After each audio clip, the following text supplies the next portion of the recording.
আসসালামু আলাইকুম ওয়া রাহমাতুল্লাহি ওয়া বারাকাতুহু। বিসমিল্লাহ, আলহামদুলিল্লাহ, ওয়াসসালাতু ওয়াসসালামু আলা রাসূলিল্লাহ, আম্মা বাদ।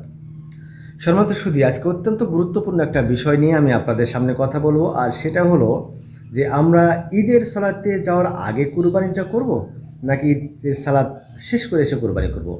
যদি আমরা ঈদের সালাতের আগে কুরবানি করি, তাহলে সে কুরবানিটা সিদ্ধ হবে কিনা, মানে কুরবানিটা সই হবে কিনা, এই কুরবানিটা গ্রহণযোগ্য হবে কিনা, এরকম একটা গুরুত্বপূর্ণ বিষয় নিয়ে আমি আজকে আপনাদের সামনে কথা বলবো। চলুন কথা না বাড়ি আমরা হাদিস থেকে জানার চেষ্টা করি। হাদিসটা আপনি পাবেন বুখারীতে।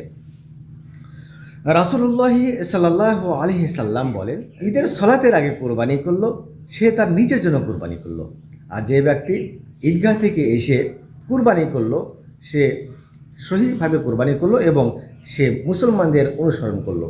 সুবহানাল্লাহি ওয়া বিহামদিহি সুবহানাল্লাহিল আযীম। তার মানে বোঝা গেল এই হাদিস থেকে, বুখারী হাদিস থেকে আমরা বুঝলাম যে কুরবানিটা ঈদগাহ থেকে এসে করতে হবে, অর্থাৎ ঈদের সালাত আদায় করার পরে করতে হবে। যদি কেউ ঈদের সালাতের আগেই করে ফেলে, তাহলে সেটা তার নিজের জন্য হবে, আল্লাহকে খুশি করার জন্য হবে না। সুতরাং আসুন আমরা সবাই ঈদের সালাত আদায় করি এবং ঈদের সালাত আদায় করার পরে বাসায় এসে আমরা কোরবানি করব। আল্লাহ রাব্বুল আলামিন আমাদের কোরবানিটাকে গ্রহণ করুক, কবুল করুন।